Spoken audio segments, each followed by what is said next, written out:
उज्जैन एक ऐसा शहर जहां हर दिन हजारों श्रद्धालु और यात्री विश्व प्रसिद्ध ज्योतिर्लिंग बाबा महाकाल के दर्शन के लिए आते हैं।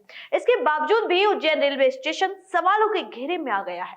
स्टेशन की सुरक्षा पर सवाल उठ रहे हैं। शनिवार की शाम एक हैरान कर देने वाली घटना हुई, जहां प्लेटफॉर्म नंबर 8 की टिकट खिड़की पर एक बदमाश अचानक घुस आया।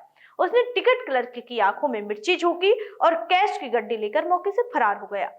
सबसे ज्यादा चौंकाने वाली बात यह है कि वारदात स्टेशन के उस हिस्से में हुई जहां आमतौर पर सुरक्षा सबसे सख्त मानी जाती है। शनिवार शाम करीब 6 बजे उज्जैन रेलवे स्टेशन के प्लेटफॉर्म नंबर 8 पर अचानक अफरा तफरी मच गई। फ्रीगंट साइड की टिकट खिड़की में बैठा टिकट क्लर्क सोनकर कैश गिन रहा था। तभी एक शातिर बदमाश पीछे से आया, झट से उसकी आंखों में मिर्ची झोंकी और नोटों की गड्डी लेकर भाग निकला। क्लर्क ने तुरंत शोर मचाया और घटना की जानकारी जीआरपी को दी। अब रेलवे पुलिस सीसीटीवी कैमरों की मदद से बदमाश की तलाश कर रही है। इस पूरी वारदात ने स्टेशन की सुरक्षा पर बड़ा सवाल खड़ा कर दिया है, क्योंकि यही स्टेशन रोज हजारों श्रद्धालु और यात्रियों की आवाजाही का मुख्य केंद्र है। ऐसे में अगर टिकट खिड़की तक कोई बदमाश पहुंच सकता है तो आम यात्रियों की सुरक्षा कितनी पक्की है, ये सोचने वाली बात है।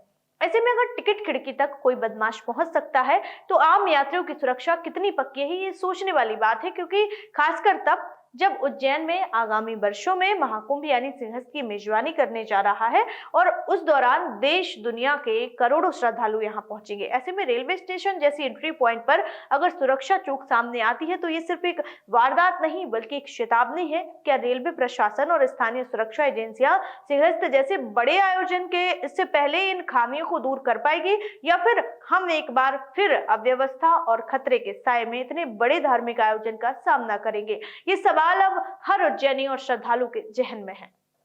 दिनांक 3/5/2025 को शाम 19:30 बजे के लगभग प्लेटफार्म नंबर 8 के काउंटर पर, टिकट काउंटर पर फरियादी यसित सोनकर सीसी टीसी काउंटर पर बैठे टिकट बांट रहे थे। बाहर से कोई व्यक्ति वाच करते हुए आया, अज्ञात बदमाश, और पीछे के दरवाजे से घुसकर उनकी आंख में मिर्ची डालकर उनके हाथ में रखे 35,000 रुपये छीन कर ले गए। हाँ, उसकी पूरी घटना सीसीटीवी कैमरे में कैद हो गई है। फुटेज के आधार पर हम आरोपियों की तलाश कर रहे हैं। जल्दी आरोपियों को पकड़े। लगभग 7:30 बजे की बात होगी। मैं टिकट काउंटर पे अपना काम कर रहा था। मैंने नोट के बंडल तैयार करके रबर बैंड लगाई थी। एक समय पीछे से किसी ने मेरी आंखों में मिर्ची डाल दी और मेरे हाथ में जो नोट का बंडल था वो लेके भाग गया। मैंने कोशिश करी उसको पकड़ने की, लेकिन वो मेरे आंखों में मिर्ची जाने के कारण मैं उसको देख नहीं पाया कि किधर भागा। कितने लोग थे? अकेले ही था वो।